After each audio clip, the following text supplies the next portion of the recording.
very heart-wrenching that our neighbors, right now it's just wanting to make sure that all of our neighbors are made it out, all the animals are safe. It's a very tragic situation. At least 3 people are dead after a small plane crashed into a row of townhomes in Fairview.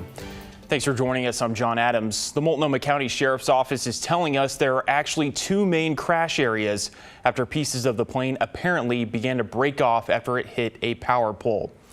We have team coverage for you tonight. Our Sydney Dorner and Celine Stevens are in Fairview right now near the crash site. Sydney spoke with neighbors about the crash, but first, Celine, what's the latest? John, that's right. It's been almost 10 hours since that small plane crashed into townhomes here in Fairview. And as you can see behind me, the scene is still very active. Go ahead and take a look. We still have Multnomah County Sheriff's Office on scene, as well as Portland Fire and Rescue, and also crews working to repair those power lines after the plane hit it.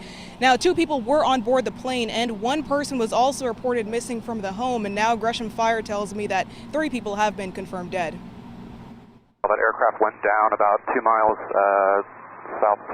southwest of the field. Attention all aircraft, just stand by. Just before 10:30 Saturday morning, a small plane crashed into townhomes in Fairview, causing a 5-alarm fire to spread to multiple units and leaving debris scattered all over the area. When we go to 5 alarms, we're talking almost 20 engines, ladder trucks, 5 or 6 chief officers, and a bunch of ancillary equipment. The crash site, only a few miles away from Troutdale Airport. Initial report says that there were 2 occupants on the airplane, and we're missing 1 residential occupant from the condo unit. As for other injuries, Gresham Fire Department also said 2 people were treated by medics on scene. The Federal Aviation Administration also confirmed in a statement that 2 people were on board the plane and stated they and the National Transportation Safety Board are investigating the crash. November 421 Golf Bravo, can you land runway 7? Officials say it's unknown where the plane took off from or what caused the crash. That crash also caused around 9,000 customers to lose power. At some point during the crash, it hit a power pole or tower, causing it to fall over. And so the power lines fell into a field of some sort and started a brush fire. Service was restored around 3 in the afternoon, but residents in the surrounding area were evacuated, with the damage leaving some displaced. As soon as Red Cross gets here, they will be helping with housing. So right now, we're making sure they're in shade, they're getting something to drink, they're getting the emotional support, and their family members have a clear way to get to them so they can hang on to each other. After this, then comes all the questions on what next.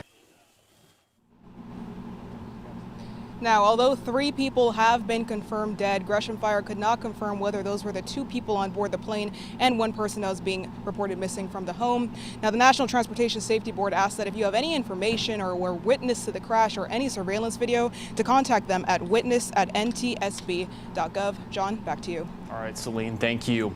Continuing our team coverage tonight, Sydney Dorner spoke with neighbors who saw and felt this all unfold. Sydney, what did they tell you?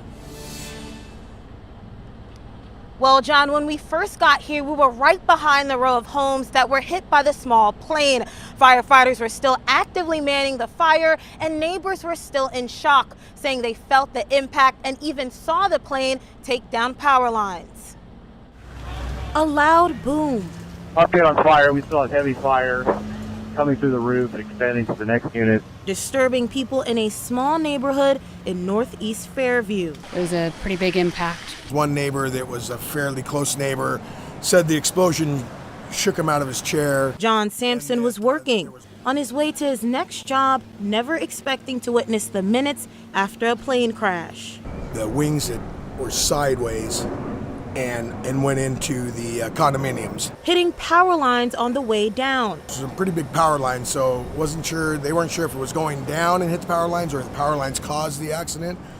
But then it sheared one of the wings off. Quickly starting a fire that spread through a row of homes. When we got there, it was 1.5, and it was about 4 probably by the time they got it slowed down. But they had about every engine, I think, in Portland there. When we arrived on scene, 2 people in the plane and 1 person in the home were still unaccounted for. Worrying neighbors like Andrea Cox, who lives right behind where the crash erupted. Very heart-wrenching that our neighbors, right now it's just wanting to make sure that all of our neighbors are made it out, all the animals are safe.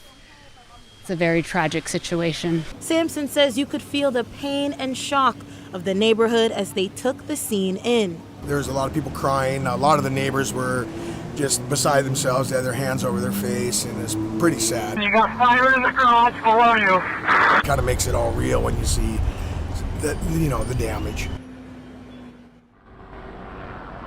Now, PGE will be assessing the damage as soon as they can safely access their equipment. John, back to you. Sydney, thank you. What a terrifying and tragic scene. Well, turning now to our weather, where our late August heat wave continues with temperatures soaring into the mid and upper 90s for the second day in a row. Meteorologist Joe Ranieri joining us now. And Joe, is this heat going to stick around the entire Labor Day weekend? No, in fact, we'll see our temperatures gradually cool down. But I think that was the gorge that we just showed a live shot of. Absolutely stunning scenes out there. Stunning scenes away from the coast. This is a live look over in Cannon Beach. It's kind of tough to make out some of the breaks from the ocean hitting the beaches right now. Temperatures over in Lincoln City, 60 degrees with overcast skies. We'll have more of that onshore flow heading into tomorrow as well. So there is a chance that we could be looking at some light spotty sprinkles, maybe a pop of a shower here and there along the beaches. But here inland, we're looking at a temperature right now of 89 degrees from our Wells Fargo camera. And as we look at the weather headlines, the heat spills over into tomorrow, but much cooler from what we have been seeing. But regardless, I'm still expecting to see a daytime high for September 1st, right around the upper 80s to low 90s. If we hit 90, that'll be the fourth day in a row where we've seen temperatures 90 or above. And looking ahead into Labor Day, it's going to be much cooler as we start to see some increasing clouds and a weak disturbance brushes by, bringing in a slight chance for some showers right now. Right now, we're looking at temperatures in the mid 80s. Kind of a pretty warm Saturday night out there along the east side of the state, a little bit cooler, but temperatures over there in Baker City and Burns are in the low 70s. I'll talk more about your first couple days of September forecast. And I do have some cool conditions, but I also have a bit of a warm up as well. Details on that coming up. All right, Joe, thank you. We'll see you later in the show. Earlier today, folks with the Blanchet House were handing out bottled water and some food ahead of today's heat wave. Executive Director Scott Kerman tells us they do everything they can to keep people they serve safe during these scorching temperatures, many of which he says are elderly and have chronic health conditions. They handed out sack lunches that included PB&J sandwiches, fruit, and other snacks. Today is also International Overdose Awareness Day. The Blanchet House co-hosted an event with tent misters, ice cream, and other cooling tools to bring awareness. I would love for us as a community to really come together and find a way that we can solve for the dangers of these heat events for people, whether they're housed or unhoused, who are really susceptible to these conditions. If you'd like to help the Blanchet House in their efforts, they're looking for more water bottles for the people they serve. As Kerman says, they haven't received as many donations ahead of this heat wave. You can stop by and drop them off yourself. And due to the air conditions and excessive heat, we're seeing Multnomah County has issued a mandatory wood burning restriction. The burn ban went into effect today at noon and will last until things cool down a bit, which the county expects to happen later this weekend. Under the ban, recreational fires, agricultural burning, and backyard burning are not allowed. The county also encourages residents to report anyone violating the ban at the number right there on your screen. This is the first warm season wood burning ban in Multnomah County in 2024. A local nonprofit is challenging the city's decision to allow entertainment giant Live Nation to run a new music venue on Portland's Central East Side.